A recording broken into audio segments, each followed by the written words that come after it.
Ұлттық киноны қолдау әлде қорлау орталығы ма? 130 жобаны кер документ процестің бар. Айқайлама сөйлесе ешкім. Айтып отыр, менің жобам осындай қателіктермен өтті деп. Сондағы басшылықта өнердің есі мұрнына бармайтын адамдар отыр ма? Арыстанбек Мұхамедиұлы құрды. Енді мемлекет беріп отырған жылына 5 миллиард ақшасы бар ғой. Соны өзі жеке қолында ұстағысы келді. Өкіметке тиіспе, министрлікті сынама, сен мына неден өтесің дейді, конкурстан. Дариға Назарбаеваның құрбысы Сәрсенова деген кісі келе қалды. Ол келді да бірден 450 миллион қырқытып жіберген. Нақты 1, 2, 3 деп қандай талап қойдыңыздар? Тәуелсіз комиссия болу керек. Депутаттар айғайлап шулайды, жаңағы Арыстанбек Мұхамедиұлы немесе Дариға Назарбаев олар тапсырма беріп қойған, ана өткіз деп, оны асығыссыз қабылдай салады. Қазір алты соны құжатқа байлап тастады ма деседі? Мен 18 жыл бойы жаздым сол сценарийді. 18 жыл жаздым. Бір киноны түсіріп жатсаң келіп антикор жетіп келеді. Бір киноны түсіріп жатсаң тағы бір тексеріс келіп жатады. Қазаққа түгі керек жоқ сценарийлер жүр. Түгі керек жоқ режиссерлер жүр. Қазақ фильм кезіндегі ереже ондай элементі? Шығармашылыққа мүлде орын қалмаған. Ұлттық кино орталығын бұны тарату керек. Мемлекет киноға ақша бөлмеу керек. Әркім кино түсіргісі келсе, өз ақша тапсын да түсірсін, ұрақ шықса. Армысыздар, бұл қазақ ютубындағы тәуелсіз ток-шоу айтамыз. Мен Асқарбек Қазанғап, біз бастаймыз. Ұлттық киноны қолдау әлде қорлау орталығы ма? Мемлекеттен алатын миллиардтарды бөлетін орталықтың басынан дау арылмай тұр. Аламанда шаппай жатып шеттетілген, үмітіміз желге ұшты, еңбегіміз селге кетті дейтін режиссерлер мен продюсерлердің базынасына құлақ асар билік бар ма? Алдымен экранға назар аударайық. Әңгіменің әлқисасын әрден қозғасақ, 2019 жылы Мәдениет және спорт министрлігінің мұрындық болуымен ұлттық киноны қолдау орталығы құрылды. Мемлекет бөлген қаржыны байқау арқылы үлестіруге осы мекеме міндетті. Жылда сома құбылғанымен көлемі қомақты. Биылдың өзіне 3 миллиард теңге қарастырылған. Неге екені бұл жолы өтінім берген 270 құжаттың жартысынан көбін болмашы қателік үшін өткізбей тастаған. Құжаттарда кеткен болымсыз түкке тұрмайтын қателіктерге бола 160 проектіні эксперттік советтің, эксперттік кеңестің талқылауына жібермей отыр. Негізі бұл жалпы процестің өзі сценарий талқылау ғой. Бұл жерде бізден ең басты нәрсе сценарий болу керек. Бұл жерде документ алдыға шығып кетті де бір 10 минутта, 5 минутта өзгертуге болатын қателерге бола өте көп адамның интеллектуалды еңбегі бір жолда бір сәтте бәрі жоққа шығып. Бұл кино қолдау емес, кино қорлау қоры. Мысалы, менің 4 жобам із-түзсіз кетті. Без вести пропавший дейді соғысқа. Қазіргі күнде менде алған жоқпын. Не себеппен оларды қайтарған? Маңызда бұлардың сұрамайтындар жоқ. Ертең не сатып аламыз? Ертең киноны кімге сатасың? Көкөй, сен өзіңнің ертең не боларын білмейсің. Көмбенің үстінде отырған орталығың саспайды. Даудың басы сәуірде басталғанмен бір жақты болар түрі жоқ. Өз наразылығын білдіргендер митингте өткізгенмен мыңқ еткен ешкімді көрмедік. Керісінше полиция базасын айтқандарды басып алып бөлімшеге алып кетті. Ауыз толтырып айтқан министрлік құрған комиссия не бітірді? Миллиардтарды талан-таражға салуға кім мүдделі? Байқаудан өткенмен наразы тараптың кесірінен жұмысымыз тоқтады деген шығармашылық топтың шағымына кім құлақ асады? Ашығын айтамыз. Құрметті қонақтарым, бүгінгі студиямызға қош келдіңіздер. Енді бана жоғарыда да айтып өттік. Біздің мақсат қырылыстыру, болмаса бір хайп қуу емес. Осы мәселе талқыланғанына бірнеше айдың жүзі болды. Бүгін соны ортаға салсақ, осы байқауға құжатын тапсырып қабылдамағандар бар, құжатын өткізгендер бар. Екі жақтың да пікірін білсек дейміз. Көрерменге алдымен түсінікті болсын, ұлттық киноны қолдау орталығының негізгі міндеті, негізгі жұмысы неде? Киноны қолдау орталығының негізгі міндеті ол мына келіп түскен кино жобаларды соларды қабылдап, құжаттарын тексеріп, соны ары қарай эксперттік кеңеске өткізу. Биыл қай уақытта құжат тапсырып бастадыңыздар? Биыл құжат қабылдау уақыты 6 наурыз бен 30 наурыз аралығында болды. Мысалы, мен биыл 5 жоба бердім. Былтыр 2 жоба бердім. Биыл 5 жоба бергеннің жаңағы қайтарып тастағаны ақылға сыймайтын дүние. Мысалы, мен ТО дейді ғой, жаңағы жауапкершілік шектеулі мекеме дейді. Содан берем. Себептері мекеменің құрылған уақытындағы куәлік жоқ дейді. Сонда 2 жобада куәлік тұр, электрондық версияда, екеуінде жоқ. оны дәлелдейтін ана жерде неде мекемеде жоқ.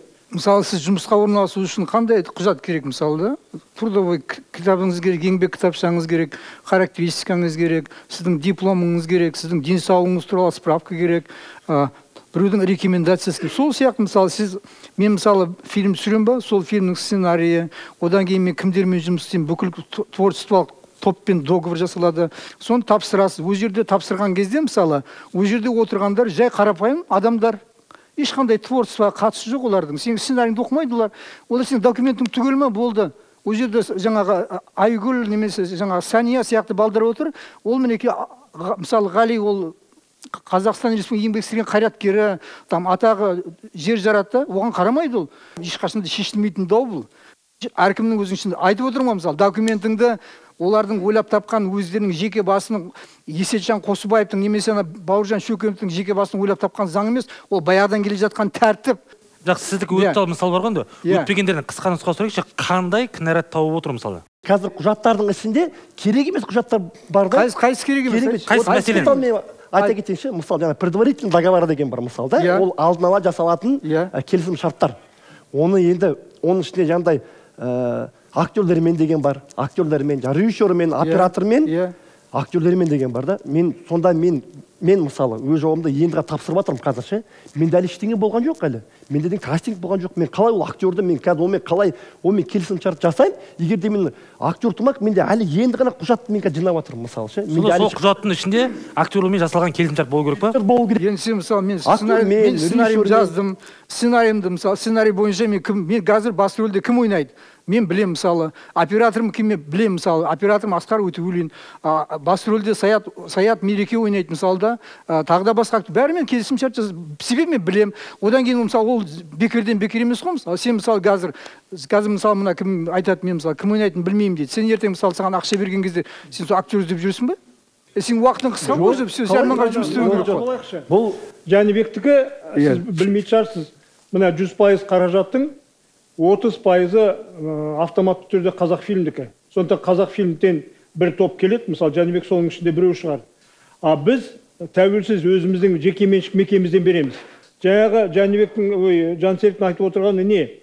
Мен өзім құрылтайшы болсам, өзім мекеменің қожайыны болсам, өтірік үшін неге мен өзіммен келісім шарт жасаймын? Мен жын соқты ма?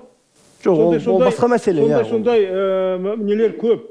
Одан кейінгі, мысалы, біз қайдан келдік қазір? Ана қордан келдік. Қазыбек Иса келді қазір.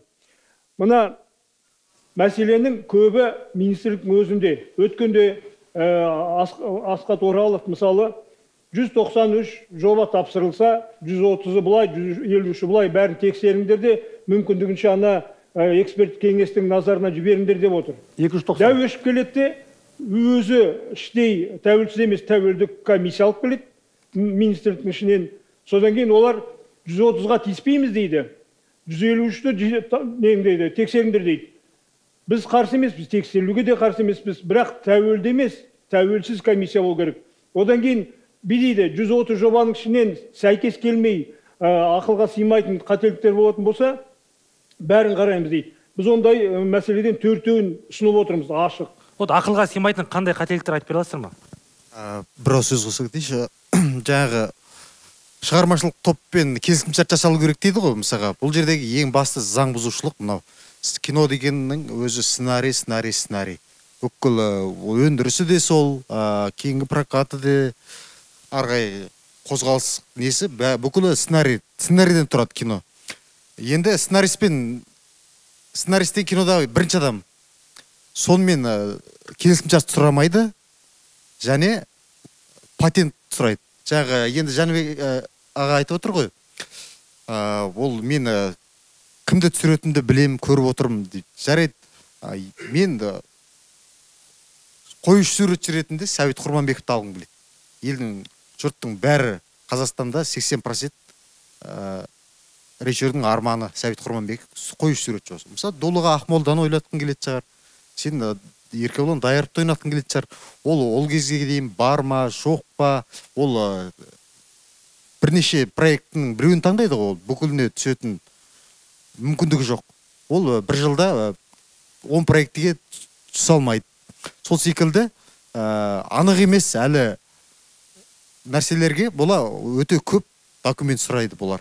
Келісім шарт сен жасап, сен келісім шарт мысалы дулғамен де, барғымен де жасай сал да, мысалы сен одан кейін кіммен сүресің өзің білесің ғой. Ол саған қадалып қалған жоқ қой. Сен ана неге қайдан ертең тетуден сұрамайды ғой. Ақмолда қайдан? Сен жақсы фильм жасасаң болды ғой. Бұл жердегі ең басты бірақ олар талап етіп отыр ғой сенен келісім шартты. Қалай сен өздерінің тәртіптерін бұзып, мысалы сен жаңа құжатыңды қабылдай салады. Солай емес пе? Оның тәртібі бар. Мен айттым ғой жаңа характеристика. Керек емес деп айтып тұрмыз ғой. Ой, какой керек емес саған? Керек емес. Керек емес. Сен қызсың. Ол жерде жаңа қатығы жоқтарды өтіп кетіп тұр ғой мысалы. Кім ол қателік өтіп кетті? Енді солар сотқа бермейсің, айтыңдар, дәлелдеңдер. Жоқ, оны соны қара деп тұрмын. Неге сендер мысалы? Оның бәрі ашылды қазір. Иә, оның бәрі. Енді онда ашыңдар соны. Бұл әңгімені қояйық. Ашып айтып кетсеңіз, қай жерден не болды? Жоқ, оның ішінде былық көп. Оны бұл жерге мысалы аудит керек. Аудитта тексеру керек та бұл компанияны, мына ұлттық киноны қолдау орталығын. Одан кейін бұған антикор кіру керек. Бұл енді мына былықтың көкесі. Бұл өзі былай, біз мәселен тереңнен алуымыз керек та. Мына 2019 жылы осы ұлттық киноны қолдау орталығы деген құрылды. Арыстанбек Мұхамедиұлының кезінде. Арыстанбек Мұхамедиұлы құрды. Оның былайша айтқанда оның ниеті бұл жерде теріс еді. Мұны құрғандағы ол өзіне бағынышты, өзіне болашақ кошелек қылатын, енді мемлекет беріп отырған жылына 5 миллиард ақшасы бар ғой. Соны өзі жеке қолында ұстағысы келді. Ол ойлады ғой, мен министр болып отыра беремін, өзінің ана бастық қойып қойды ғой бірінші ана Қазболат өзінің жаңағы сенімді серігі, ол өзінің ақшасын игеріп жүрген адам мысалы. Соны енді бұлар ана майшелпікке топ ете аламыз деп отырғанда заман өзгерді. Арыстанбек қазір экс-министр ретінде ол сотта жауап беріп жатыр. Қасболаттың қайда кеткенін білмейміз. Сөйтіп у-шу болып келді да, осы шудың ішінде жаңағы Дариға Назарбаеваның құрбысы кім келе қалды? Сәрсенова деген кісі келе қалды. Ол да жаңа киноға қатысы жоқ адам енді, ол орыс тілді адам, жаңа сондай бір ол келді да бірден 450 миллион қырқытып жіберген. Мысалы, 450 миллион теңге мемлекеттің, өйткені ар жағында мына семья тұрғанын біледі. Ол соған сенді, жаңа бездоказанность бұл жерде. Әбден жаман үйренген. Қазынаға ашық қол сұққан. Иә, нағылыс деген шексіз ананы алды да қылғытып жүрген. Бірақ заман өзгеріп жатыр, оны ел біліп қойды, шу өте қалды, сонымен ол сотты болды, істі болды. Жаңа 450 миллион доллар жанталасып қайтарып берді. Сол кезде тағы да анандай ойындар жүрді да, бұл кезге жаңағы Есенжан Қосыбаевты алып келді. Қосыбаев деген кісі ол Бөбек деген қорды басқарған Сара Назарбаеваның мәдениет министрі болған, тағы бірдемеде болған, тағы бірдеме болған, бұрын комсомол болған. Енді бұл жоғарғы биліктің ішінде жүрген. Сондағы басшылықта өнердің есі мұрнына бармай танып отыр ма? Неге министр культура болған ғой, мәдениет министрі болған. Бәрібір сол кісі келгеннен кейін енді мына дау қайта қозды ғой. Сонда бұл жерде мәселе не? Бұл жерде бір әділетті шешімдер ешқашан жоқ та. Бұл түбінен шіріп тұрған, бұл өзін ақтамай отырған контор былай айтқанда. Бұл бұрынғы қазақ фильмді жала жапты да, ой қазақ фильмі әділет шешпейді, ана үйтпейді. Қазақ фильм бұрынғы советтік системаның өмір сынынан өткен редколлегия болатын бар. Қазақ фильм кезіндегі ереже ондай елемеді? Бәрі ол оңтай, өйткені ол жыл бойына мысалы Жәкең Ақбілет мысалы көктемде. Ол жерде сценарий ғана қаралатын еді ғой. Сценарий қаралады. Ең бір сценарий болды, иә. Сосын ол жерде ол кезде мына Мүйізі Қарағайдай, Асыланбек Тәуекел сияқты, Дидар Амантай сияқтыдан олар енді біледі ғой өнер. Олар біледі. Жәнібек түсіре ала ма, түсіре алмай ма? Әрби түсіре ала ма? Ол сол фактор естіледі. Оған дейін ол өйткені дебют болатын. Ол дебюттің алғашқы шығармашылық қадамы. Сол кезде ол бірінші түсіргенде көрінеді. Мына режиссер тарта ма, тартпай ма? Ол режиссерға ол жұмыс істеуге мүмкіндік береді. Қазір мына режиссерлар құржаны жүрді, жаңағы мына мен Рүстем Әбдірашевті аяймын. Ол үлкен режиссер да, ал қазір мына дауымен ол әбден өз денсаулығы жоқ, қазақ хандығынан қан тауырын ұстап алып шығып еді, ол қазір құр жаны қапты. Сонда біз бүкіл шығармашылық иелерінің күш қуаты бәрі сол мына жаңағы өтір нүкте, дефис бірдемеге кетіп жатыр да. Сондықтан бұл мен былай айтар едім, мына ұлттық кино орталығын бұны тарату керек.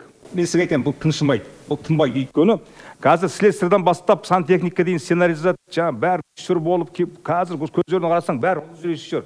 Бір қазақтың білмеймін айт, бәрі бір кино түсіргім келеді дейді, бәрі бір өзін. Ол дау бітпейді. Ол мысалы 290 сценарий келді дейді. Енді 290 сценарий жоқ айналайын, саған айтайын бізде. Оны 290 режиссер болды. 290 мен ана физикті жаздым ғой. Бізде көркем фильмде түсіретін 8-9 режиссер қалды, нағыз. 2 документалист қалды, документальный кино. Анимация түсіретін 5-6 режиссер қалды, шын мәнінде. Ал енді оның бәрін ол кім? Сосын жаңағы келіп жатқандардың дені Америкадан келген ба, неше түрлі ұлттың иісі, ұлттық кино деп жатырмыз ғой. Ұлттың иісі мұрнына бармайтындар режиссер боламыз дейді. Оның сценарийін оқысаң, бір қуып кеткен бір наркомандар ма, біреу аспанда самолетпен ұшып жүреді, әйтеуір жерге қонбайды. Иә, сол енді бұл қазаққа түк керек жоқ сценарийлер деп жүр, түк керек жоқ режиссерлер жүр. Қазақ фильмінде қайтадан кинофабрика қылу керек. Оны еркін экономика аймақ қыламыз, өйткені мемлекеттің мынау контролін алып тастау керек. Өйткені мына Ғали Мырзашев кино түсіре алмайды енді, мысалы, режиссер ретінде. Өйткені ақша осындай тартыспен қыркүйекте беріледі, ол жаңа киноның дайындығы деген, киноның дайындығының өзі 6 ай болу керек. Ал енді 15 күнде кино дайындалып, не киімі дайын емес, не актер дайын емес, не камерасы дайын емес, ана жаққа барып шуас, одан күн суып кетеді, күн қысқарып кетеді, сонымен ал енді жақта Минфин аттандап атады, 25 желтоқсанда киноны тапсырыңдар дейді. Ана тапсырмаса жаңағы бәрі жазылайды. Яғни қадағалау болудың қажеті жоқ қой? Сондай қадағалау өте, бәрін қаржыға байлап тастаған. Мынаның бәрі потенциальный бір қылмыскер сияқты кино түсіріп жүргендер. Өйткені олардың бәрі ана ақшаны жеп қойып жатқанда, өздері бәрі жейтіндей көріне ме? Иә, өздері қалай жейді жоғарыда. Ал режиссер еш ақша жей алмайды, оның продюсері бар. Ол продюсердің ақшасын жете алмай шығылдап қалай жейді, өзі азғантай ақша.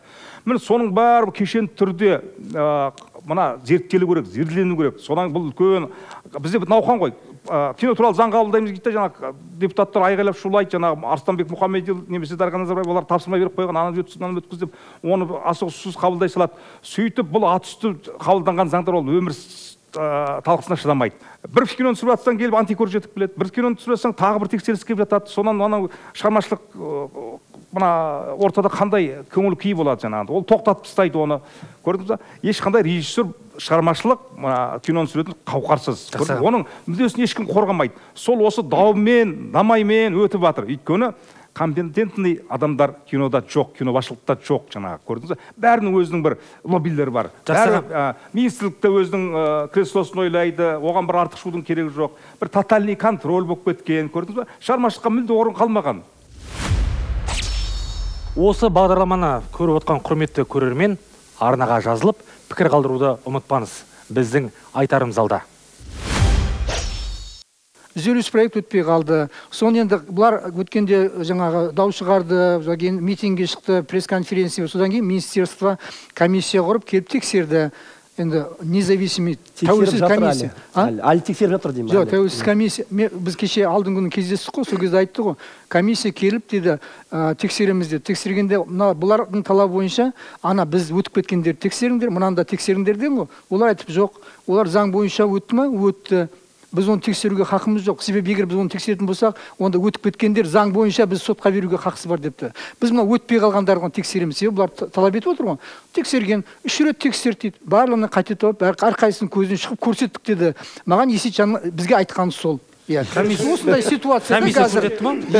Енді бұлар не дейді? Бұлар айтады, енді барлығын жаңа ЗОЦ проектін жаңа өтіп кеткендерді тоқтатамыз, біз бәрін құртамыз, қайтадан пешенье өткіземіз. Біздің не жазғымыз бар енді. Мен 18 жыл бойы жаздым ана сценарийді. Мен 5 жыл бойы қорғадым бұл сценарийді. Мен бірінші рет өтіп отырмын сол сценариймен да. Неге мен қандай жазғым бар менің? Мен не істеппін бұларға? Бұлар неге мысалы сондай? Бір рет өтсеңіз, екі рет жауап берсін болды. Сіз сөйлеме, мына жауап берсін. Жауап берсін. Балғаны сабы болды ғой арамызда. Жауап бер болды. Кім? Қойсаңдаршы, жауап берсін, Ерекең сөйлесін. Давай. Ерекеңе қазір дәм болатын. Мынау бәріміз, кеше Азамат дұрыс айтты ашық алаңда. Бәріміз халықтың қаржысынан, салығынан тұрған қаржыға ұялатын ештеңе жоқ. Бәріміз ақшаға керек қылып тұрмыз ғой. Кино түсіргіміз келеді. Енді ақшаға шақсақ, мысалы, бүгін ішіміз ашитын 500 миллион теңге жалға төлейді екен қонақ үйге. Ол деген жаңа Ерекең айтып отыр, редакция, да? Редакцияға неге ұстамасқа редакция? Мысалы, Жәкең айтып отыр, кино қолдау орталығында маман керек жоқ. Маман емес адамдар отыр. Сонда бізге қарасақ, құжат, қағаз, неден шығармашылықтан қымбаттау болып тұр ғой. Біз оған келісе алмаймыз.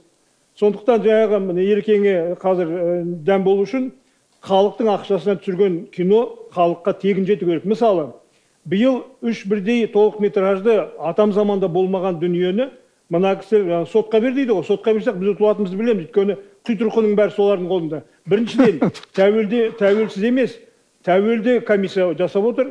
Екіншіден, халықтың беретін ақшасына түсірілген кинолардың бәрі сөреде жатыр.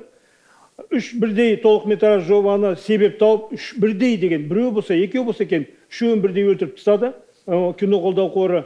Сондықтан Ереке саған ақпарат 500 миллион теңге ол қыруар ақша. Менің ойымша, осы киноны қолдау орталығы ашылған кезде оған қарсы болған адамның бірі мен едім. Неге? Сол 19-шы жылы ғой деймін, қателеспесем, иә. Тоқаев президент болған кезде алғашқы оның халыққа жасаған жолдауларында мынандай сөздер болған. Мемлекеттік мекемелердің жанынан ашылған мынандай паразит, Қазақфильм жайлы емес, квази мекемелерді тоқтату керек, бәрін құрту керек деген. Дәл сол Тоқаев айтып жатқан кезде мынау ашылады, киноны қолдау орталығы. Сонда мен сұхбат бергем. Мынау дұрыс емес, керек жоқ. Бүгінге дейін мемлекеттен бөлінген ақшасы қалай режиссерлар жетіп отырды? Солай жете берсін. Мұна не керегі бар деп айтқам. Менің ойымша, бұл киноны қолдау орталығының ашылуы дұрыс емес. Бірінші менің ойым. Екінші, мен неге қазір қатыспай отырмын? Неге мен мына питчингке қатыспадым? Менің де мүмкіншілігім бар еді. Сол кездері маған Арыстан айтқан министр, Еркін, сен сценарийді бір кісіде жақсы жаза аласың, оны халық мойындап отыр. Сенің кинолардың сапасы жоқ екен, ол қаражатқа байланысты. Сенен бірақ талап. Өкіметке тиіспе, министрлікті сынама, сен мына неден өтесің дейді, конкурстан. Потому что сенің документің дұрыстап өтсің. Аузын жапсан ақша береміз деді сонда? Аузын жапсан ақша береміз деді. Арыстанбектің өзі. Мен айтым, сен отырасың. Мен ақшаны алмай-ақ өмір сүремін деп. Содан енді мына жерде, жаңа жігіттердің айтуына қарағанда, мына кино орталығындағы жаңа құжаттарды қабылдайтын, олардың талабында өрескел қателіктер бар екен. Қажеті жоқ құжаттарды талап етеді екен. Мен ойымша. Бұған екі жақта кінәлі деп ойлаймын. Біріншіден жаңа кино орталығы, екіншіден мына жігіттерде. Неге бұлар анау неден өтіп кеткеннен кейін, судан өтіп кеткеннен кейін айтады, оған дейін неге барып сол мәселені талқылап, дөңгелек стол жасап, осылай кино орталығын мамандарымен ақылдасып, мемлекетке, парламентке ұсыныс айтпайды. Мына пункт артық екен. Мына пунктті алып тастап орнына мынаны қоспаймыз ба деген сияқты ұсыныстар неге берілмеген деген менің ойым енді.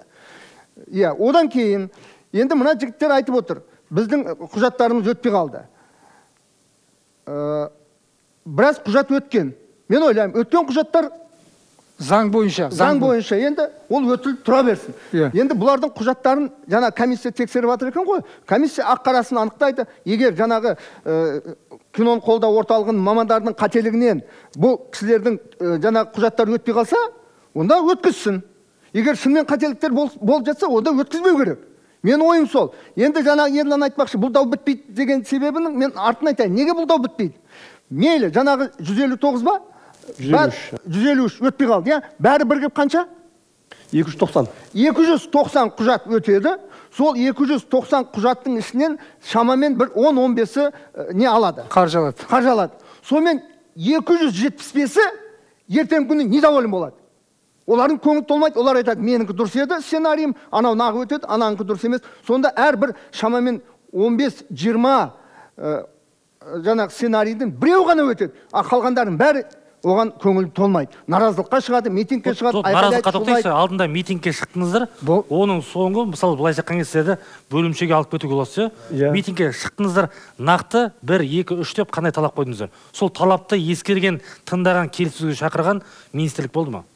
Жоқ, одан біздің талаптарымызды ескерген, тыңдаған, не министрліктен емес, не мына киноны қолдау орталығының басшылығынан емес, ешқандай еш жерден ешкім бізге диалогқа шыққан жоқ, ешкім бізге енді тыңдаған жоқ, біздің талаптарымызды ескерген жоқ. Жаңа комиссия құрылып тексеріп жатыр деген әңгіме шықты ғой. Комиссия ол кейін, содан кейін енді құлақтарына жеткен ғой. Митингке шықтық, талаптарымызды орындасын деп бәріміз шулап. Талап қандай? Питчингке қарсыздар? Талаптарымыз ол біріншіден мына құжаттарды қабылдау кезіндегі мына ережелерін қайттан қарастыру. Соны дұрыстау қайтадан. Жансерік, сен қосайын. Митингке шығуға мәжбүр еткен, бізді тыңдайтын министрлік кино қолдау қорынан адам табылмады. Және Ерекең дұрыс айтып отыр, бізде кінәлі, олар да кінәлі. Олар көп кінәлі, өйткені олар қаражат алып отыр. 1 жылдан, 2 жылдан майшелпек қаражат алады, қордағылар. Білесіздер ме, оның жалақыларын білсеңіз, жаныңыз түршігеді. Мысалы, мен биыл келіп 21 наурызда келем, өйткені мен жай ғана сөйлеп отырған адам емес, мен ішіндегі қатысып жүрген, соғыстың ішінде жүрген адаммын. 5 жоба келгенде, сондағы бір Мөлдір деген қыз айтады, Ғалияған жерде сіздің бір қатеңіз бар дейді де. Айтсаңыз десем, кейін айтады, ол айтуға болмайды, өйткені коррупция. Мен айтамын, коррупция, ақша беріп жатсам, мына жерге ақша келіп жатсам коррупция. Бұл ол жанашырлық көріп айтып жібергені не тұрлы, неге қате болады. Жәнібектің айтқанына, қазақ фильмде бұл кісілермен адамдар айланысып отырды, мамандар. Мысалы мен деймін, анимация саласынан осы жерде бір бөлме беріп, сол кино қолдау дәлезінде неге екі маманды біз өзіміз қаражат төлеп бізге тексерту жаңағы немді шет мүмкіндік жасау. Бір мамандарды қойып сіздердің жұмыстарыңызды өндірмес пе едік? Олай тағы болмайды. Сондықтан мына қазір Жәнібекке айтам, жаным ашиды, өтсін әрине, тілектеспін. Мысалы 130 жобаның ішінде кинода массовка деген бар. Мына жақта тұратын, мен басты кейіпкер болсам. Солардың көбі қазір массовка болып отырғанын білмей отыр. Өйткені бұл 130 жобаның ішінде таңдаулы адамдар бар. Таңдаулы ғана. Ертең олар өтеді. Өйткені мен өйтіп айтатын, былтыр итшілеп жүріп қазақ фильммен осы қордың арасында өтті Байқоңыр деген жобам. Не болды? YouTube'те тамаша, қолдадым, елдер жазды, Ғалияға тамаша қорғадым деп. Үмітім суға сіңген, құмға сіңген су сияқты болды. Өйткені питчинг ашық өтіп, питчинг сол кезде ашық эксперт кеңес нетіп қол көтеріп, не я, не жоқ деу керек. Одан кейін бір ай өтеді, звонок, министрлікке бару, Астанаға жүгіру басталады, режиссерлердің арасында. Бұрын соңды көрінбеген питчингте нашар нетілген құжаттарда дұрыс емес режиссерлер қойылым алып шыға келеді. Ол коррупцияның негізі. Сөзіңіз алдында жаңа айттыңыз ғой, тәуелді комиссия деп. Осы дау басталған кезде 18 сәуір күні Астанадан вице-министр Дәуешов келді, дұрыс па? Сол кезде отырып комиссияның құрамына сіздерден Ардагер Сандыбай және өзіңіз кірдіңіз, дұрыс па? Мен. Иә, сіз кірдіңіз. Ары қарай не болды? Комиссия құрамына кіргеннен кейінгі бір өзгеріс болды ма? Міне, күлкілі мәселе. Мен отырдым, Ардагер отырды. Біз айтамыз, айналайындар, үлгі қылып 130-дің ішінде 10 шақтысын көрсетіңдер істейміз. Жоқ дейді. Міне, заңсыздықтың заңсыздығы. Сен егер артың бос болмаса, неге ұяласың? Комиссияның құрамында бола тұра, сіздердің қолдарында сол құжаттары бермей тұр ма? Жоқ, ол енді өтіп кеткен проектін бермейді ғой, оларға неге береді? Өзінің проектісін көрсетпейді ғой? Өзінің проектісін айтады, сен мына өтпеген проектілерді айтады, көрсетеді де, мына жер жоқ, мына жерді қайтып көрсетеді. Қаржы, заңгер отыр, мына жерде ұжым отыр.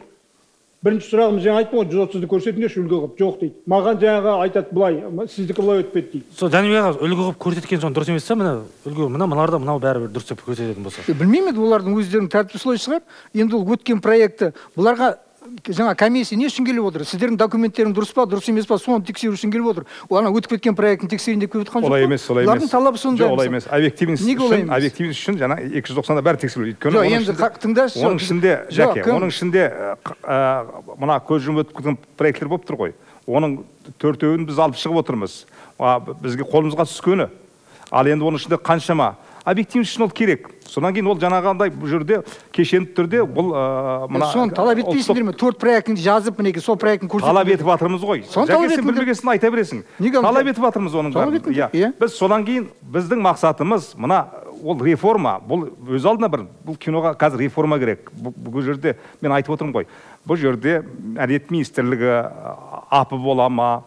Бәрі бір консенсусқа келу керек. Баяғы Госкиноны қайттан қалпына келтіру керек қой, болды. Бұрынғы құрылымды қалпына келтіріп, оның басына қолы таза, ары таза, интеллектуалды қарым-қабілеті күшті. Енді бар ғой қазақ, енді бәрін адам болып кеткен жоқ қой. Бір ұлттық менеджер деп біздің ана митингге шыққанда бір талабымыз болды. Бір ұлттық менеджер керек. Ол жаңағындай ең басты жүрегі қолы таза, ары таза болсын.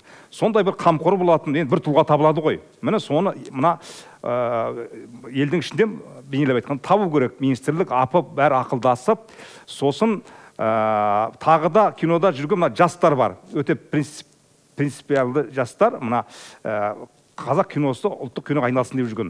Міне соларды алып келу керек билікке, киноның билігіне. Сосын олар енді өздері мынандай жағдайда келіп отыр. Олар енді ол арнаттай алмайды. Одан кейін біз айтамыз, ай шырағым, мынауың ұят қой деп. Ал қазір кинода билікте отырғандар сөз өтпейді. жаңа министрлікке сөз өтпейді. Олар әйтеуір басында қалай, ана митинге шыққанда да көңіл аудармай, өйтіп сылап шытып жауып тастағысы келді. Бірақ мына жігіттердің тегеуріні қатты да бұлар бұл түбіне жетпей қоймаймыз деп бекініп отыр. Енді қараңыз, комиссия құрылды ғой. Комиссия құрылды деп айтып жатыр. Бір алдын ала бір ақпарат бар ма? Қандай жұмыс атқарылды қазір? Қай кезеңінде ол қазір? Иә, ол енді қарап жатыр ғой. Бірақ бұл подведомственный комиссия болып тұр да, оны министрлік тағайындап тұр. Ол жаңа мәдениет министрлігінің 3 адам бар. Біреуі Атамекен палатасынан, біреуі Қазбек Иса. 5 комиссия. Ал енді 3 комиссия подведомственный, ол енді министрдің тапсырмасымен ана жаптып жіберіп отыр ғой деп ойлаймын. Оның арасында киноны түсінетін біреу бар ма? Жоқ, бір адам жоқ. Мынау сосын ана министрліктен келген мысалы Қапышев деді ма? Қапашев төраға, ол 2 дауысқа ие. Ертең ол жаңа Қазбек Иса біз жақ болуы мүмкін, енді парламентте мәселе көтерген. Атамекен да ол енді өзінің репутациясы үшін ол да жанын салады ғой енді. Атамекенге қаншама ел ақша төлеп отыр ана әділдік үшін. Ол екеуі мынау дұрыс емес деген жағдайдың өзінде ана жерде 3 адам жаңағы төраға 2 дауыс, сонымен бұлар жеңіп те кетуі мүмкін. Сөйтіп ол ұлттық киноны қолдау орталығының пайдасына, оның ар жағынан министрліктің пайдасы шешіп беруі мүмкін. Сонда киноны түсінбейтін адамдарды қоюға сонда министрлік мүдделі отырмыз. Абсурд деген осы. Біз осы абсурдтың бәрін көріп отырмыз. Осының бәрі абсурд. Өйткені үкімет бұған әлі жүрдім бардым қарап отыр. Олар осы дауды тындырғысы келеді да. Жүрдім бардым насихат қазір ғой. Жүрдім бардым осы сұраққа жауап берген Асхат Ораловтың пікірін тыңдайықшы. Жақында сайтқа шыққан болатын. Экранға назар аударсақ. Өкілдері кездесті, комитет төрағасы, вице-министр кездесті. Қазір тәуелсіз комиссия жұмысын бастады. Ол комиссия әрине мәдениет комитетінің өкілдері, одан кейін Атамекен ұлттық кәсіпкерлер палатасы өкілдері, мәжіліс депутаттары кірді. Енді тәуелсіз комиссия қорытындысы болған соң біз ақпаратты жіберетін боламыз. 300-ге тарта жобаның бәріне тексеріс жүргізілді ме, әлде оның жартысына ма? Комиссия жұмыс бастады, қорытындысы бойынша ақпарат беретін боламыз. Ал сіз өзіңіз киногерлермен кездесесіз бе? Біз керек болса кездесеміз, бірақ бірнеше кездесулер болды. Министрліктің алдына дейін келді ғой олар. Жоқ, әрине, комитет төрағасы, вице-министр бірнеше рет кездесті. Қазір тәуелсіз комиссия бар. Ол енді біз ғана емес, мәжіліс депутаттары бар, Атамекен өкілдері бар. Бірлесіп жұмыс жасап жатыр. Қорытынды бойынша баяндаймыз. Бұл мәселеге бар ғой. Мен осыған нақты нем бар, фактілерім бар. Мәжілістің басқа неге араласу, не қажеттілігі бар бұл мәселе? Міне кеңіз, мына кісі 14 сәуірде мені онлайн қабылдайды. Сонда 13 сәуірде жаңа үкім шығады, мен 5 жобамнан жаңа көңілім қалады дегендей неге қорға. Осының бәрін айтам, бұлықтың бәрін. Негізде өзімнің ғана қарабасымды ойламай, кинодағы бұлықты айтам, бұл кісі айтады, біліп отырын дейді. Мен мына кісіге мысалы ренжіп жүрмін қазір. Бұл кісі министр болғалы қанша? 1 жыл болды ма? 1 жыл болған жоқ. Соның маңайы болды ма? 5 ай ғана болды. Аттап баспайды. Бұлардың нағыз айтатын біздің бір әріптесіміз кинодағы, анимациядағы 1500 жобаның ішінде, киноның ішінде гран-при алып келеді Испаниядан. А біздің боксшылар әрине қазақтың балалары жеңіп шықты, бірақ шәлкес емес пе? Америка келген жоқ, тағы да бокс федерациялар келген жоқ. Соларды дәріптеп президент келген аппаратта бізде анимацияны елемейді. Ол бір үлкен президент түгілі министр келе алмай тұр ма сонда? Енді қараңыз, мына қабылдау керек қой. Қабылдамайды. Оралов мырза дейді, 190 жобаның бәрі қаралсын деп айтады. Дәуешіп келеді де, тәуелді комиссиясымен. Содан кейін 290 емес, министрдің сөзін вице-министр өзгертеді. Неге солай? Мысалы, 153 тексерілсін дейді, 130-ды қарамаймыз дейді. Ол қалай заңдылық? Осы бағдарламаны көріп отқан құрметті көрермен арнаға жазылып, пікір қалдыруды ұмытпаңыз. Біздің айтарымыз алда.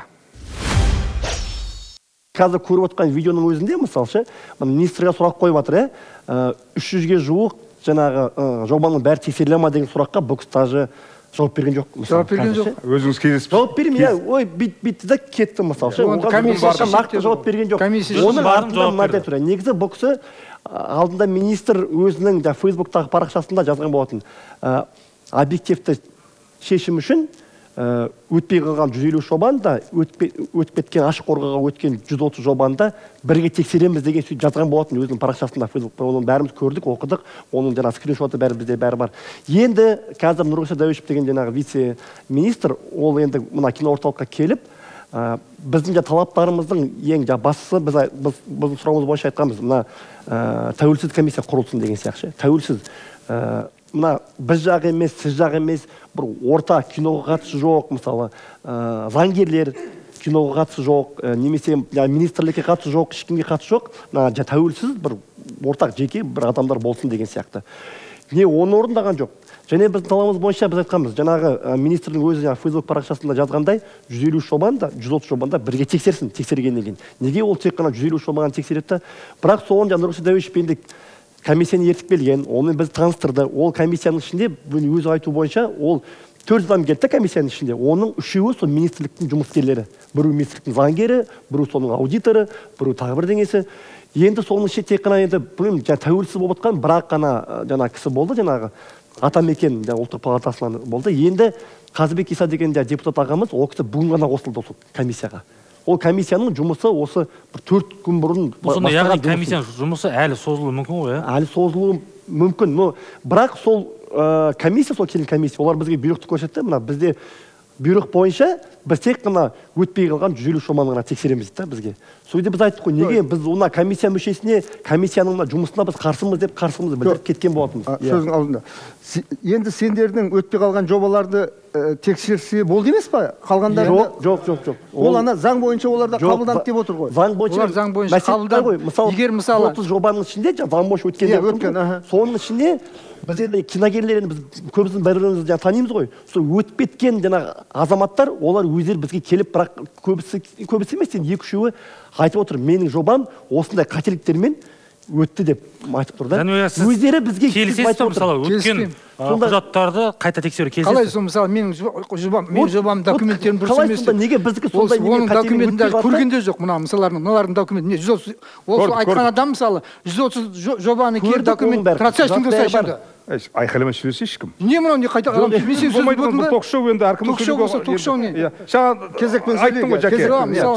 Түсіндік. Жаңағы, мысалы, 130 жоба дейді да, мысалы, біздің жаңа өткен 130 жобада, содан 1-2 адам келіп, бұларға айтып тұрмыз, біздің де жобамда сендерде сол 130 жобаны сол 2 жігітіне тексеріп па бар, қандай қателігі бар екен?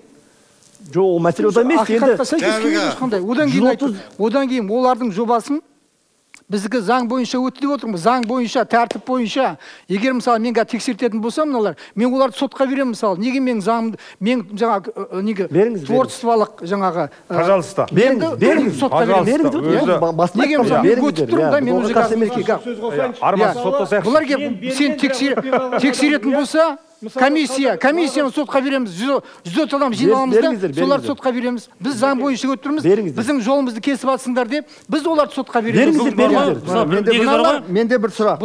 Бүгін бар ғой, және сізге рахмет, негіз бар ғой, мен хабарласқан кезде көп өткен адамдардың біраз бар ғой, аттуын ала қашта кемеше.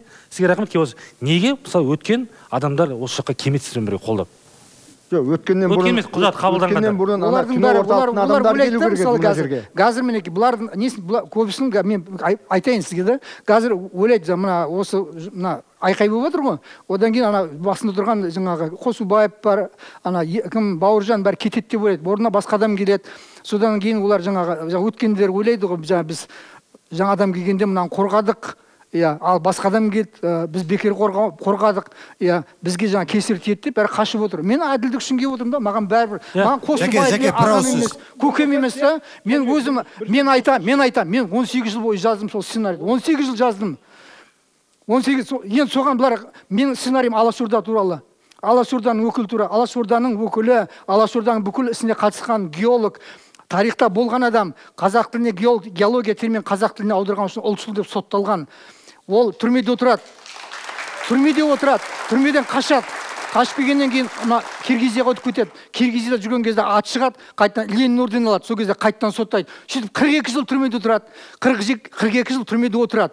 42 жыл айтайын сізге. 1986 жылы мен кейіпкерім пойызда жаңағы этаппен кетіп бара жатып, түрмеде военный войска ғой, внутренний войскада. Сол адаммен кездеседі. Ол адам, мен желтоқсан туралы фильм түсіргенде ана екеуін кездескенмін. Мен сондай сценарий жазамын да, сонда бұлар сонда менің жаңа Алашорда туралы фильміме қарсы шығып отыр да. Алашорда, мына осы заманда әкелген Алашорда. Сендер Алашорданың бүкіл идеясына қарсы болып отырсыңдар. Сен ондай сценарий бар екен білмейміз бе, Мен бір сұрақ сұрайын. Сендер менің не жазғанымды білмейсіңдер. Жарайды, білеміз ғой. Енді зачем? Мен соны 5 жыл бойы өткізе алмадым. Биыл өтті да, биыл өтіп ем.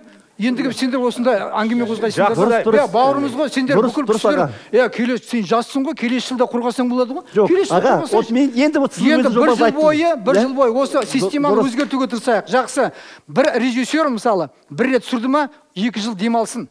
Бізде мысалы 200-500 адам береді, жылда береді мысалы, кейбір жылда береді, жылда түсіретіндер бар. Болмау керек олай.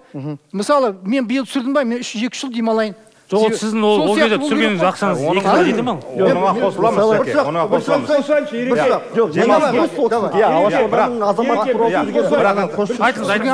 Бір сөз қосайыншы, мен қатысып отырмын ғой. 5 жобадан қайтып отырмын да. Мысалы, Жәнібектің көзін айтамын. Мен ештеңеден қорықпаймын. Тәуелді емес, тәуелсіз комиссия болса, маған Ғалеке, сіздікі дұрыс емес, 5 жобаңды өткізбейміз десе, мойындайтын едім. Міне, көп сөйлеудің керегі жоқ. Біз жаңа Қазақстан дейміз ғой. Бұл шіріген Қазақстан. Бұрын ғана 30 жылдың Қазақстаны болып отыр. Біз көзіміз ашылып, ақиқатқа футбол ойнасақ ашық ойнауымыз керек. Күресек ашық күресуіміз керек. Мен айтқанымды жан айқайымызды мойындап отырсың. Мен өзім деп отырған жоқпын. Мына кісі мен жаңағы ойбай мен деп отырмын. Мен 63-ке келіп түрме неге сотталдым. 63-ке зейнетаққа келіп сотталып айыппұлға кесілдім. Сонда да мойындаймын. Қазір тәуелсіз комиссия болса, маған жаңағындай айтса, сіздікі дұрыс емес, 5 жобаңыз қайтарам десе, мен мойындаймын. Нақты бар, тәуелсіз. Міне Арби бауырымыз жаңа видеодан көргенде мынандай сөз айтып қалды. Біздегі болмашы қателіктер үшін бізді жаңа конкурсқа қатыстырмады деді. Солай болды ғой. Қателіктер. Енді сол болмашы қателіктерді құжат қабылдайтын уақытта жасауға болар ма еді? Жоқ, болмайды. Болмайтын ма еді? Өзі 30 жылдан аяқталды ғой. Міне, сіз жаңа болмайтын өтіріктігі байланысты сізді сызып тастайды. Бұл жарық конкурс деп айтады да, сізге ешқандай. Бұл негізі ұлттық киноны қолдау мемлекеттік орталығы болған үшін халыққа қызмет көрсету орталығы секілді орган болып құрылған. Бұл бізге қатемізді ескерту керек еді. Ескертпеді ма? Ескертпейді ғой. Сол заңның бәрін 2-3 ғып жасап қойған. Соған өзіне ұнамайтын жобаларды лақтыра беруге өте ыңғайлы өздерін заң істеп алған. Көрдіңіз бе? Енді Жәнібек аға, бір ауыз сөз сізге, бізде жау көрудің керегі жоқ. Біз жалпы системамен күресіп жүрміз. Аға, бізде бір құржайып жүрген адам емес. Жау деп атқан жоғым. Сен жаңғыз емессің ғой, мысалы, барлығын талаптарында. Ол 150 жобаның ішінде жақсы жобалар бар шығар. Сіз айтып тұрсыз, тек қана 130 ғана идеальный. Сонда 150 жобаның ішінде сонда бәрі керек емес. Бір жоба ашып, мысалы, сондай жобалар бар ғой, мысалы, менің басқада сондай қаншама жыл жазып, сөйтіп өткізіп отырған адамдар бар ғой. Солардың бәрін просто таптап отырсыңдар да. Екі жағында бар. Екі жағында сен біздің мемлекетке рахмет айту керек. Жаңғыз мен емеспін. Негізі, бұлай Қазақфильмнің аман қалуға, әлі күнге дейін аман тұруы бұрынғы постсоветтік елдердегі біраз керемет Қазақфильм секілді бұрын жұмыс жасаған студиялар қазір телевизия басып алды. Оларда уже өнер сонысымен ақсап тұр. Бізде мемлекет кәдімгідей қаржы бөліп отыр. Бұған шүкір, рахмет. Бірақ осы ол мемлекет қалтасынан беріп отырған жоқ, халықтың өз ақшасын өзінің игілігіне беріп отыр бұл жерде. Енді соны заңды, әділ және ұлттың болашақ үшін таза, бұл енді жас өнер, өте күрделі өнер ғой, кино деген. Бұл жерде бәрі қамтылған өнер болған үшін барлық кино саласындағы әділеттілік үшін ғана күресіп жүрміз. Тәуелсіз жаңа комиссия құрылу керек деп айтып жатсыздар ғой, нақты құрамында кімдерді көргілеріңіз келеді? Біз мысалы былай деп ойлап едік. Киногерлердің ішінде осының ойынын, тәртібін мойындамайтын адамдар бар.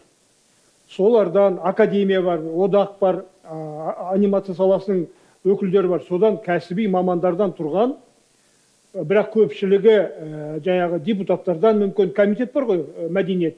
Содан келсін, сөйтіп, сонда тәуелсіз болады. Қазір келгендердің бәрі тәуелді, ол ертең бір жаман жері, бұл министрліктің өзі халықтың ішінде қарама-қайшы болып отырмыз. Бұл іріткісі болады. Жаңа Ерекең айтады, біз біреуге тәуелді болмамыз керек. Біз мына кино қорында тәртіп болу керек, тәртіп жоқ. Мысал ретінде айтыласыздар ма? Қолының сұғанақтығы жоқ, ешкіммен ым-жымы ауыз жаласпаған осы адамдар көреміз деп кімдерді айтыласыздар комиссиядан? Айталым, мысалы біз жаңа ұсынған Қазбек Иса ағамыз, ол кісіні бірақ енді ол депутат. Ол кісі депутат. Өнер саласынан кімді айтыласыздар? Өнер саласынан бар ма ондай адам, мысалы, өздеріне сенетін вот ешқандай қақсауы жоқ дейтін. Мысалы мен Әсия Байғожина дейтін едім. Әсем Байғожина. Астанадағы ма? Басында биыл неде жаңа тәуелсіз комиссияның құрамына өз 2-3 кандидатымыз ұсындық қой. Соның біреуі Ерлан деген заңгер, екіншісі биыл жоба тапсырмаған, былтыр комиссияның құрамында болған өте үлкен тәжірибесі бар киногер, сценарист, өнертанушы осы Ерлан Төлеутай ағамыз ұсынғанбыз. Негізі ал енді алдында митингке дейін жеткізіп отыр ғой. Митингке біз рұқсат сұрап Алматы қаласылық әкімшілікке хат жаздық қой. Сол кезде олардың бізге өтінішімізді қабылдамады. Біз бірақ өз конституциялық құқықтарымызды талап етіп шықтық. Және қуғындап жүріп түн ішінде түнгі 2-3-ке дейін сотталып жүрміз мысалға. Бұл жердегі ең басты не? Осы жүйеге қарсылық жалпы. Кино саласында. Кино жүйеге. Жақсы, енді бар ғой. Сосын бар ғой. Сосын мен негізгі мына бұл жерде бұны шешуге болушы еді. Біздің мына министрліктің осыған тікелей жауапты тұлғалардың, заңды тұлғалардың мына жауапсыздығы да бұлар бәрін осы атыс шешіп үйренген ғой. Бұрын бұндай қарсылықтар ақсақалдардың күшімен, анаумен тоқтатылады, үйтетін, алдайтын, сулайтын. Бірақ жаңа заманның өзгергенін сезу керек та.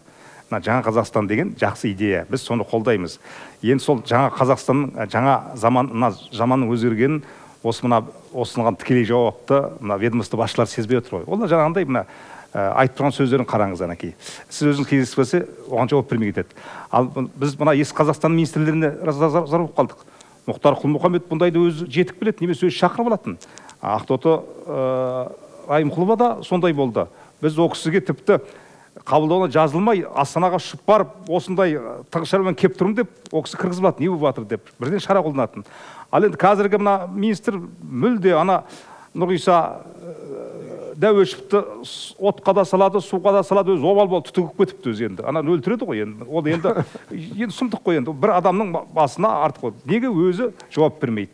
Көрдіңіз, сонда бұлар өнерпаздарды қазір биліктің системасы быдло деп қарайды. Бұларды қойшы бір шулап жүрген біреулер. Олай емес қой. Кез келген өнерпаз тұлға, кез келген өнерпаз халықтың бұл шығармашылық өкілі. Бұл идеологияны қалыптастыратын, халықтың жүрегіне сәуле түсіретін осы өнерпаздар, кино болсын, музыкада болсын, театрда болсын. Ал енді осыларды мемлекет жылатып қояды да, әділетсіз басшылар әкеп. Міне осының бәрін байып шешу керек, асықпай, бірінші кадрларды таңдау керек, министрден бастап, осындай бір, жаңағы Қазақстанды біз қайтадан құруымыз керек қой. Енді бұл сізге айтайын, бұл дау тоқтамайды. Сосын сыртқы лобби күштер де бар. Біз айтып отырмыз, Совет одағында 46 киностудия болды. Көрді ме? Сонда бұл киностудия деген ол бір киностудияның бәленбай дивизияға татиды. Үлкен ол идеологиялық күш. Әлемге бір кино арқылы сіз ұлттың атына кәрістер неге күшті болып кетті? Кино арқылы түріктер неге күшті болып кетті? Голливуд неге күшті болып кетті? Голливуд бүкіл Америка өмір салты қазір, қыздарыңыз ақсиып, Американ актрисалар сияқты, солар ұқсап кофе ішеді. Сонда жаңағы Американың жандар мемлекет қылған, осы әлемге билігін ақ деген алыс, қара деген қарыс болып отқан Голливудтың күш арқылы. Көрдіңіз ба? Бұлар сол Голливудқа аянған жоқ, оларға еркіндік берді, Голливуд жаулап алды. Енді Корея сияқты кейін қосылып жатқанына өрткениетке. Олар да жасады бәрін, енді қазір ақшаны төгіп, еркіндікті беріп, Корея киносы әлем жаулап кетті. Түркия қазір сұмдық міне. Ал енді Қазақстанда сондай мүмкіншілік бар да, біз 5 миллиард берді деп айта береміз. Ол 5 миллиард деген Голливудтың бір рөлінің қаламақысы өзі. Көрдіңіз бе? Біз ол миллиард дегеннен көп сияқты. Ал енді 10 миллион доллар да болмайды ғой мысалы. Міне осындай бұл идеология қызмет ететін үлкен тетік еді. Сонда қазір қарасақ, СНГ елдері, ТМД елдерінде Мәскеу Мосфильм ғана қалды. Карен Шахназаров деген ол өзінің қолын алып, қазір тыпыр еткізіп отыр, ұстап қалды, оны дамытып жатыр. Ал енді жаңағы Грузия фильм, Қырғыз фильм, Армян фильм бәрі жойылды. Өйткені ол неге төтеп бере алмады экономикалық қиындықтарға. Әйтеуір біз қазақ фильм аман қалды. Ол біздің үлкен ағалар, Астаналы ағалар бар. Әйтеуір Шәкен Аймановтың аты деді. 10 жыл соғыстың фильм сүруге көп, қазақ фильм әйтеуір жерінде сақтап тұрды.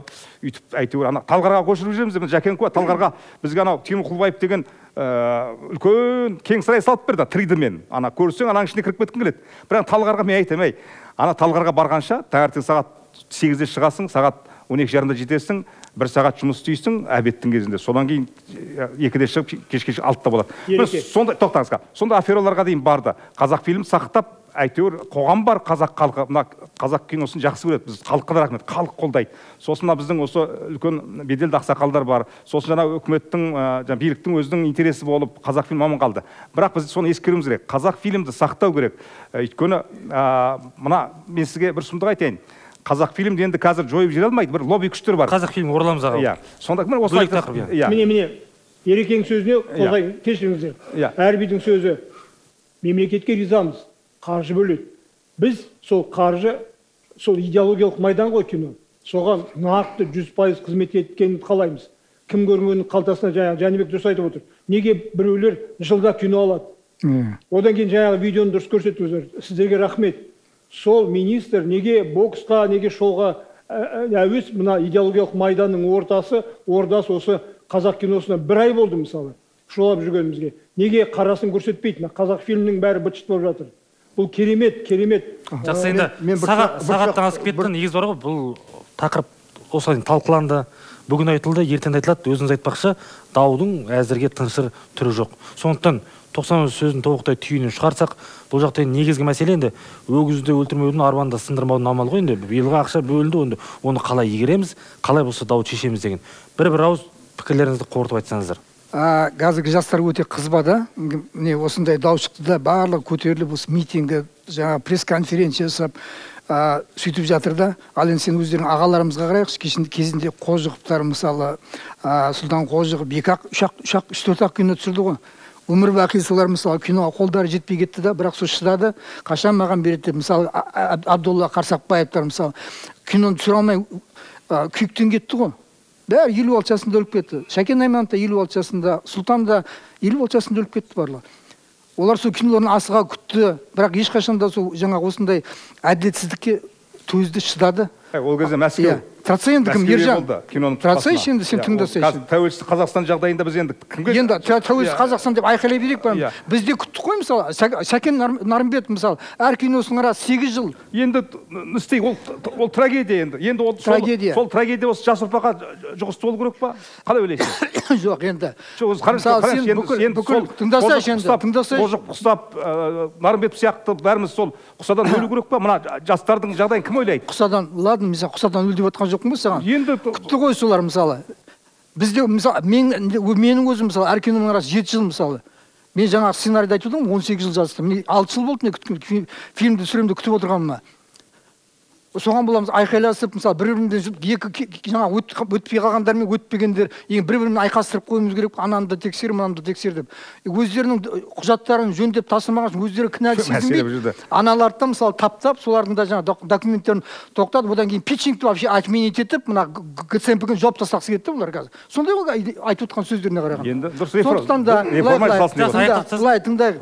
Енді сендер мысалы өтпей қалдыңдар, сендер керемет бәрің бастарың керемет. Ешқашанда қазақ киносында осындай топ құрылған емес. Ешқашанда қазақ киносында режиссерлердің бастары біріккен емес. Барлық бір-бірімен жаңағы айтысып, тартысып, бір-бірін қызғанып сөйтіп жүретін. Қазір міне қаншама 150 адам топтасып, жаңағы керемет жаңағы үкіметке де жаңа айтып жатыр, министрге де айтып жатыр. Енді сол талаптарыңды жыл бойы қояйық, біз сендерге қосылайық. Қандай талаптар бар? Мен де қосылайын мысалда, бірақ сен мынаған тиіспеңдер, мына питчингті қорғасын жігіттер, фильмдерін алсын, түсірсін. Бірақ келесі жыл сендерге айтайын, биыл қатысқандар келесі жыл қатыспаңдар. Мына кім Жансерік, кім Ғалилар түссін деп айтайық біз. Бәріміз жиналайық, сөйтейік. Шиеленіс ары қарай кете берсін десек, мына министр осылай кездеспей кетсін халықпен. Егер министр, мәдениет министрі нағыз киноға баға беріп сыйлайтын болса, өзінің лауазымын сыйлайтын болса, келу керек. Одан кейін қазіргі жағдайда 130-150-ді бөлінбеуіміз керек.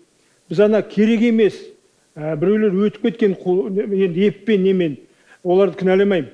Соның бәрін топтап отырып, қысқартып, киногерлерден тұратын комиссия құрып, соны талаптарын қысқартып, бұрынғылардың бәрін қосып, дұрыс қысқа уақытта жаңа байқау өткізу керек. Жақсы. Одан кейін атап айтатым, кеше ғана анимациялық кино министрлік қаржы беріп, тамаша питчинг өткізді. Тамаша, YouTube-те көрдік бәріміз қатыстық. Ол бөлек. Рахмет. Қысқа нұсқа. Енді бұл дау меніңше бітпейді. Неге? Себебі біздің құжаттарымызды дұрыс қабылдамады деп бір топ қазір киногерлер митингке шығып өздерінің наразылықтарын білдіріп жүр. Ертең мына конкурс біткен кезде менің кином неге жеңіп алмады? Неге менің кинома ақша бермейсіңдер деп осыдан 2, 3, 5 есе көп халық наразы болады. Сол үшін менің ойымша кино орталығын жабу керек, мемлекет киноға ақша бөлмеу керек, дамыған елдердегі сияқты әркім кино түсіргісі келсе, өз ақша тапсын да түсірсін, рақ шықса. Мынау негізі мемлекет бұған араласу керек. Ол үшін жоғарыдан бастау керек. Мәдениет және спорт комитетін спортты бір бөлек жіберу керек. Мәдениетті бөлек алып қалу керек. Госкино құру керек десе, бұл госкино мысалы мәдениет қой бізде. Тоқтаңызшы. Біз бәріміз мәдениетке кіреміз, е. Жәке, сіз тыңдадық қой. Мәдениет министрлігі бөлек болу керек. Спорт өзі, мына спорт бізге күн көрсетпейді. Бәрі олар енді ана жедел результат көрсетеді ғой, жаңағы. Олимпиада бір алтын алып келсе, бітті, ол бізде бір жыл той келесі олимпиадаға дейін. Әлем чемпионаты ол жаңа ана пәттер, мынау сол жаңа министрда соның жаңа президент кейін алып барады. Бүкіл жұрттың назары қоғамның сол спортқа ауып кетті. Мына жас ұрпақ дайсың, ананың бәрі жуан жұдырық ертең, мынау ешқандай интеллектуалды бізде не болмайды. Жаңа дін мен не ғана қалдырғысы келеді. Сондықтан спортты бөліп тастау керек. Спорт өз күнін өз бетімен кетсін. Біз спорт қарсы емес, спорт деген ол керемет. Ол да өз алдына үлкен өнер, сан салалы. Мәдениет комитеті мәдениет министрлігі құрылу керек. Оның ішінде жаңағы Госкино деген баяғы ол құрылу керек. Оған жаңа үлкен бір тұлға отыру керек. Мәдениет министрі сондай болады. Ол жаңағындай мына біз Ілияс Омаровты айтамыз ғой, Өзбекәлі Жәнібекті айтамыз, кеше Еркінбек Жексенбековті айтамыз, ар жақта Жүргеновті айтамыз. Міне қазіргі жаңа Қазақстан жағдайында мәдениет министрлігі сондай үлкен тұлға керек. Мінекей ол ана жыбыр-жыбыр қылығымен айналыспау керек. Таза арлы, ұятты, обал сауапты білетін. Осы системаның бәрін өзгертіп, кинодың шенеуніктерін орнына қойып, дұрыстап, сосын жаңа қазақ фильмге жағдайды жасау керек. Қазақ фильм тағы да айтамын, оны не еркін экономикалық аймақ қылу керек, не жекешелендіргені мемлекеттің байқауындағы жаңағы тирандық емес. Сосын қазақ фильмді аман сақтап қалудың, өйткені қазір Арменияда, Грузияда еш қайсысы ана бұрынғы қазақ фильм сияқты мына жабдық жоқ. Кино жүйесін жоғалтып алып, оны қалпына келтіре алмай отыр. Өйткені мамандар кетіп қалған. Мына мамандар деген өте қиын. Кино мамандар 20-30 жыл дайындалады дейді былай айтқанда. Сондықтан қазір біз бір теріс тенденцияны қарап отырмыз. Біз қазір мына қазақ фильмді ептеп буындырып, мына Әбжыланмен буындырғандай өлтірейін деп жатыр. Өйткені біз жылына 5-10 адам қысқартуға кетеді.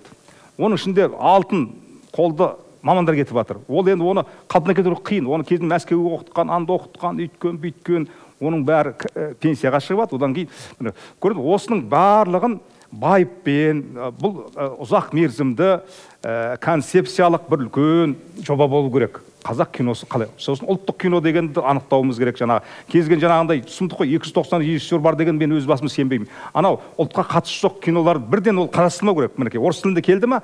Өйткені орыс тілінде түсірем десе Ресей бар түсірсін. Біз қазақ кино түсіреміз, қазақ тілінде, қазақтың руханиятына, немесе бір әлемдік проблема. Сондай болып келу керек осы мәселеге. Мен енді менің ойым бұл мына киноны қолдау орталығын түбегейлі жауып, осының қазіргі атқарып отырған міндетін бұрында 2019 жылға дейін Қазақфильм атқарған негізгі. Оны ешқандай даусыз, шусыз, төбелессіз, қырғынсыз, митингсіз аққана соны Қазақфильм жап-жақсы сол міндетті атқарып отырған. Одан да жақсы атқарып отырған. Қазір кино қолдау орталығының кеп түскен жобалардың жаңағы сараптама кеңесі, олар жаңағы бүкіл сценарийдің бәрі, мысалы 200-ден астам сценарий түседі ғой, мысалы биыл сондай көп болған. Соны бір ай ғана уақыт береді оқып шығу үшін. Мысалы ше, ал Қазақфильм ағаларымыз айтып отыр мысалы бұрында. Бұрында сценарийға бір жыл бұрын беретін, бір жыл бұрын соны сценарийдің бәрін оқып, дайындап, соны келесі жылға дайындайтын мысалы. А енді қазір ол қаншама 200-ден астам сценарийді ше, оның каждый сценарий көркем фильмнің өзі 100 беттен асып кетеді. Оның бәрін бір айдың ішінде оқып шығу деген ол өтірік ше.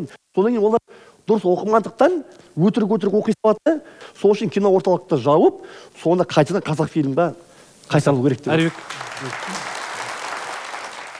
Ұлттық киноны қолдау орталығы деп аты айтып тұрған сол ұлттық статус алғаннан кейін, жаңа Ерлан аға айтпақшы, бізде қарсы емеспіз, ол кинолар шыға берсін, бірақ мемлекеттің халықтың ақшасына емес. Ұлттық режиссерлар қолдансын, қолдауға ие болу керек. Олар ұлттың иммунитеті. ұлттың жадын оятушы, жалпы ұлттық потенциалдың интеллектуалды айнасы бола алатындай ұлттық режиссерларға басымдылық көбірек берілсін. Жақсы. Енді көп түкірсе көл дейді. Жалпы осы мәселе министрліктің, биліктің құлағына жетіп, дау-дамай шешілуін тілейміз. Салаға миллиардтардың бөлінгені жақсы, ал соған түсірілген дүниенің ең бастысы санаға жеткені одан да жақсы. Бұл қазақ ютубындағы тәуелсіздік шоу, айтамыз, біздің айтарымыз алда.